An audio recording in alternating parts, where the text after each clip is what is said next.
par l'aide du Saint-Esprit, il a mis son amour dans mon cœur. C'est là maintenant que la soif de chercher ce Dieu-là a commencé à renaître dans mon cœur. Mais vous savez, comme le diable n'abandonne toujours pas, le diable était toujours derrière moi pour m'empêcher à connaître ce Dieu-là. Oh bien-aimé, toi qui es là, toi qui es un enfant de Dieu, toi qui es découragé, toi qui vois toujours bien, tu écoutes toujours une voix qui te dit que non, c'est fini pour toi. Non, il n'y a plus une porte pour toi. Non, toi, tu ne seras pas sauvé. Non, toi, tu es ceci, toi, tu es cela. C'est faux.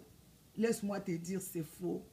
Aujourd'hui, si tu cherches encore le Seigneur Jésus-Christ, si tu ouvres encore ton cœur à mon Seigneur, à ton Seigneur qui est notre Seigneur Jésus-Christ, ta vie va reprendre encore un sens sur cette terre.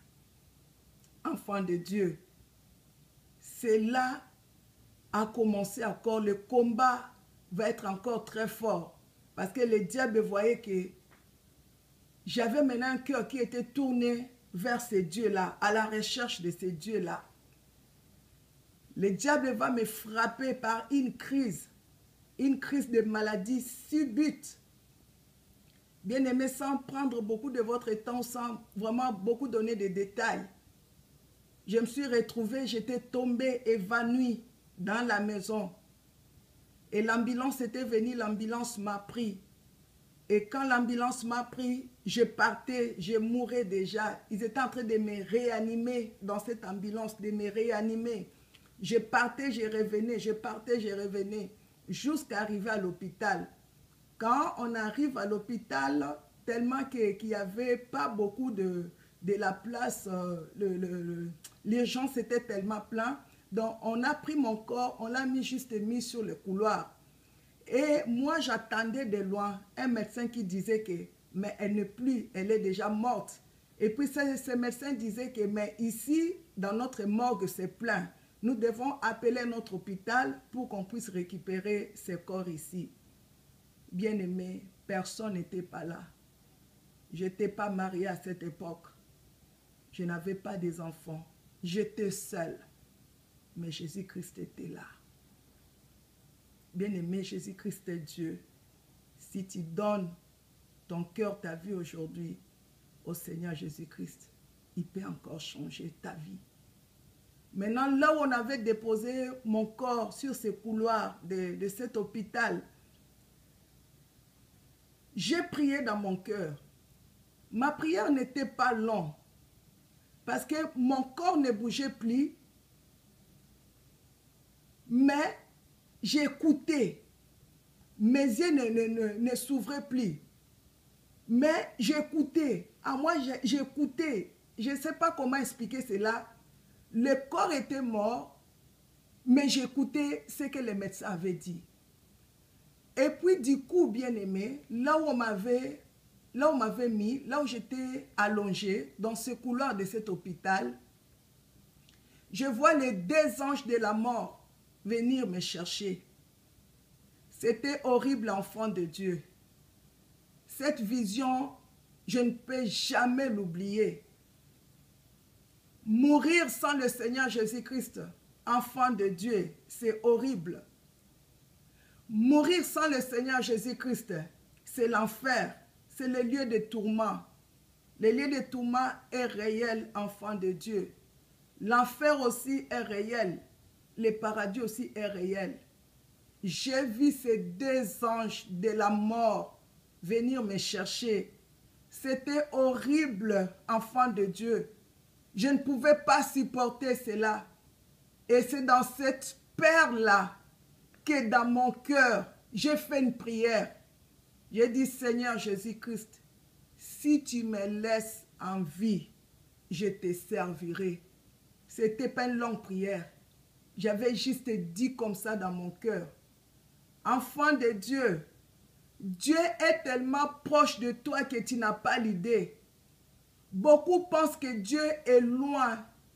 Non, Dieu n'est pas loin de ta vie. Il est tellement proche. Son amour est grand pour nous. Son amour est immense. Je parle à un enfant de Dieu. Je parle à une femme, à un homme. Toi qui veux abandonner Jésus, toi qui veux délaisser Jésus à cause des circonstances de la vie, à cause de la souffrance, parce que tu vois que tout ne marche pas. Ou toi qui n'as jamais encore reçu le Seigneur Jésus-Christ dans ton cœur comme Seigneur, Maître et Sauveur, je m'excuse. Laisse-moi te dire, cet homme qu'on appelle Jésus, il est tout pour nous. C'est un Dieu rempli d'amour, plein de bonté, plein de miséricorde. Comme il a dit dans sa parole, invoque-moi, je te répondrai. Je l'ai invoqué. Bien aimé, je ne le connaissais pas. Quand je l'ai invoqué, je ne le connaissais pas. J'étais toujours dans le mal. J'étais toujours dans le péché. Mais je l'ai invoqué. J'ai crié au secours. Je partais déjà, bien aimé, sur le chemin de tourment. Je partais déjà dans la honte éternelle. Mais j'ai invoqué le Dieu là qui a la clé d'ouvrir et la clé de fermer. C'est lui qui a le pouvoir de donner la vie et de la reprendre. J'ai invoqué ce Dieu-là qui peut donner la vie quand il veut et qui peut la reprendre quand il veut. Dieu a écouté ma prière. Le Seigneur Jésus-Christ a écouté ma prière. Bien-aimé, du coup, ces deux anges de la mort ont disparu. Je ne sais pas comment, mais je sais que c'est Dieu qui l'a fait. Le Saint-Esprit était là. Et puis un médecin passait. Et puis moi, mon corps était délaissé dans ce couloir de cet hôpital. Et du coup, le médecin m'a touché. Il a touché dans mon poignet ici, dans ma peau. Quand il a touché dans ma peau, il a vu que la peau était en train de battre. Donc, je suis revenue dans la vie. Et puis le médecin là a crié, dit, mais non, elle vit. Elle est revenue en vie. Et puis quand elle a crié comme ça, les infirmières sont venues. Et puis on m'a déplacé de là. Et puis on m'a mis dans une chambre. Ça, c'était ma première miracle. Ça, c'était mon premier miracle, je m'excuse, que le Seigneur m'a accordé. Enfant de Dieu, la croix est réelle. Quand nous parlons dans le livre de Colossiens 2, verset 13, il dit, vous qui étiez morts par vos offenses et par l'incirconcision de votre chair, il vous a rendu à la vie avec lui, en nous laissant grâce pour toutes nos offenses. Verset 14, il a effacé l'acte dont les ordonnances nous condamnaient et qui subsistait contre nous. Il les a détruits en les clouant à la croix. Bien-aimés, ces jours-là, la croix a agi dans ma vie. Le Seigneur avait écouté ma prière. Et ces jours-là, le Seigneur m'a délivré sur le chemin du tourment.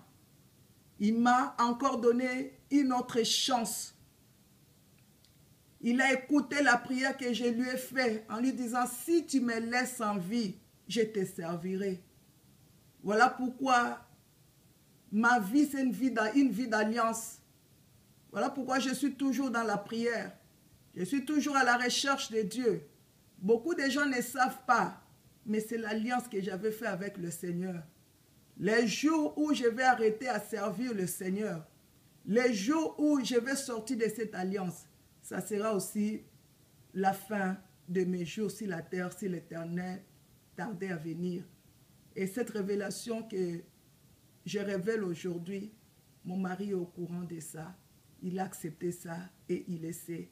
Souvent, c'est lui-même qui cherche des endroits de retraite pour me laisser partir, pour que je puisse aller prier et rester avec mon Dieu, mon Seigneur. Parce que le Seigneur m'a toujours appelé à être avec lui dans la prière. Ça, c'est une petite partie de mon témoignage que je vais essayer de partager aujourd'hui. En vous disant, bien-aimés, le Seigneur Jésus-Christ nous aime. Le Seigneur Jésus-Christ écoute la prière. Le Seigneur Jésus-Christ est en train d'étendre sa main sur toi qui m'écoutes, toi qui es découragé, toi qui vois qu'il n'y a plus le chemin, que tout est bloqué, toi qui veux te suicider, toi qui veux tout arrêter, toi qui es rejeté, toi qui vois qu'il y a le combat de la famille qui est trop lourd sur toi et que rien ne te réussit, je te présente mon Seigneur Jésus-Christ. C'est Dieu qui m'a ressuscité de la mort. C'est Dieu qui a enlevé mes pas, qui partait dans le séjour de mort. Il a écouté ma prière. Il peut encore écouter ta prière. Je vais te présenter l'homme de Galilée. Je vais te présenter le Seigneur Jésus-Christ. Je vais te présenter la croix. Je vais te dire, comprends ce que le Seigneur a fait à la croix. Bien-aimé, le Seigneur Jésus-Christ, c'est un Dieu rempli d'amour, plein de bonté, plein de miséricorde. Comprenez l'œuvre de la croix. Pourquoi la croix? La croix, c'est pour nous sauver. Il a donné sa vie à la croix pour sauver l'humanité. Le but de la croix, c'est ça, c'est sauver son peuple.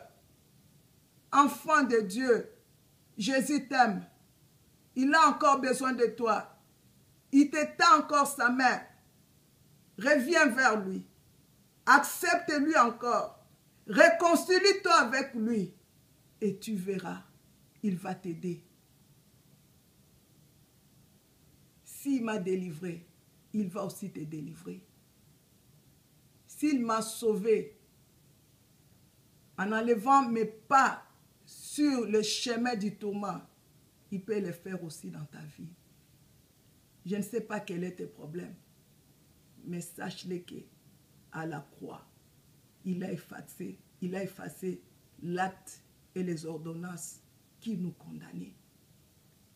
Dans le livre de Romains que nous avons lu ici, Romains 8, verset 30, il dit, à ceux qu'il a prédestinés, il les a aussi appelés.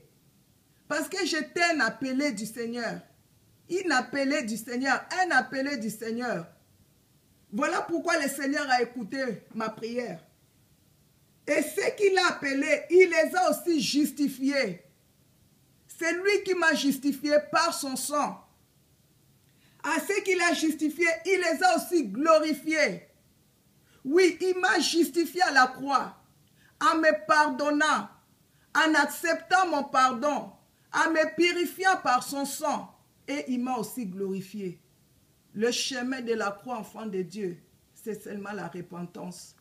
Si tu te mets à te repentir, si tu te mets à lui demander pardon, il n'y a pas un péché que Dieu ne pardonne pas, non. Dieu pardonne tous les péchés. Reviens seulement vers lui, dans la repentance. Demande-lui pardon. Il va te pardonner. Et quand il va finir de te pardonner, il va